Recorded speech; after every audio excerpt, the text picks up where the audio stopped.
Thank you. Chair recognizes Mr. Clyde for 5 minutes. Thank you, Subcommittee Chairman Fallon and Subcommittee Chairman Biggs, for allowing me to You can just call us Chairman. That's fine. You don't have to be specific. Chairman works. But thank you for allowing me to participate in this joint hearing. As one of the few federal firearms licensees in Congress and a small business gun store owner for over 30 years, I've had a lot of experience working with ATF. Our unalienable right to keep and bear arms, this fundamental freedom, is certainly under attack by President Biden and the ATF.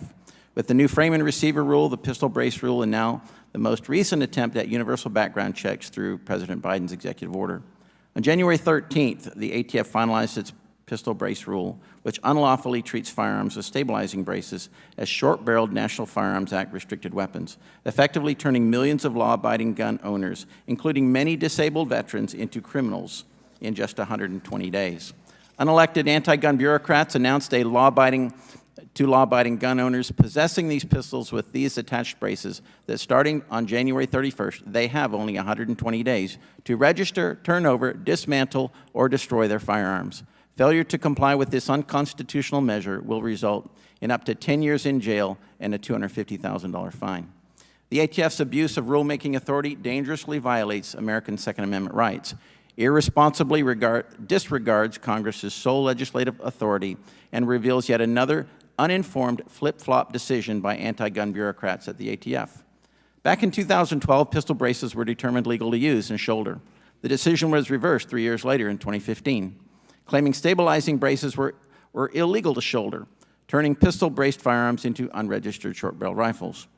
This changed again in 2017 when stabilizing braces were once more determined to be legal to shoulder.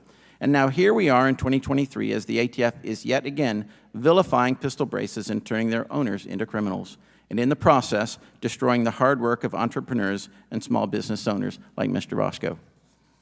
To help with this injustice, this week I introduced the Joint Resolution of Disapproval, HJ Res 44, under the Congressional Review Act with Congressman Richard Hudson, as well as the support of over 180 of my House Republican colleagues as original co-sponsors to repeal the tyranny of ATF's misguided and unconstitutional pistol brace rule. This ATF rule and every other form of gun control pushed by the Biden administration is nothing more than a thinly veiled assault on our Second Amendment rights. It is yet another attempt to advocate backdoor gun control in order to disarm our nation and dismantle Americans' Second Amendment freedoms. The intended end result would be an unarmed America, which would make for a less safe and less free America. Mrs. Swearer, will the ATF's pistol brace rule reduce crime and save lives, do you think? Almost certainly not. In fact, it's mostly liable to create felons where there were not felons before instead of attacking violent crime as it currently exists. And by the tens of thousands of them. Yes, sir. So if the intent is not to reduce crime and save lives, what do you believe is the purpose of ATF's pistol brace rule?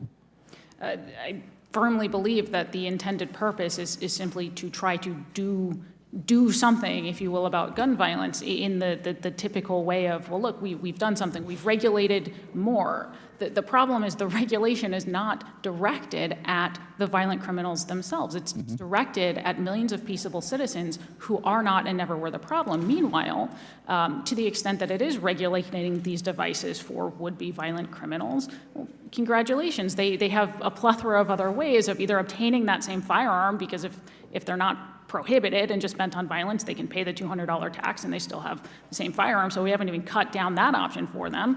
Or they can turn around, as most of them do, and break other laws, obtain firearms off the street with pistol brace or no pistol brace, NFA or not NFA. And as most of them do, they're already not using these firearms. They're using non-NFA firearms. Right. It just is not directed remotely at any part of the problem. Mr. Bosco, in 2012 and 2017, the ATF found pistol braces were not subject to the National Firearms Act controls. Has the basic design of stabilizing braces changed over the last 6 to 10 years? The brace has been the same thing that I've done in 2012. It is a piece of rubber that attaches to the back of a firearm with 2 flaps and a strap, and it allows you to fire the weapon more safely. It does nothing to change the lethality of the firearm. Okay, so why do you think ATF flip-flopped and then flip-flopped again on the decision process concerning the legality of the pistol brace accessory? Because the political winds at the ATF changed. That's simply it. They needed to do something, anything, and the one thing that I think a lot of people wanted to talk about was the brace issue. And they talked about it, and the process through which they're doing it is this promulgation of regulation. And now, after I don't know how much time, I mean another 2 weeks, 3 weeks, 2 months, 10 to 40 million Americans will be criminals. Gentleman's time has Thank you. expired. Thank you.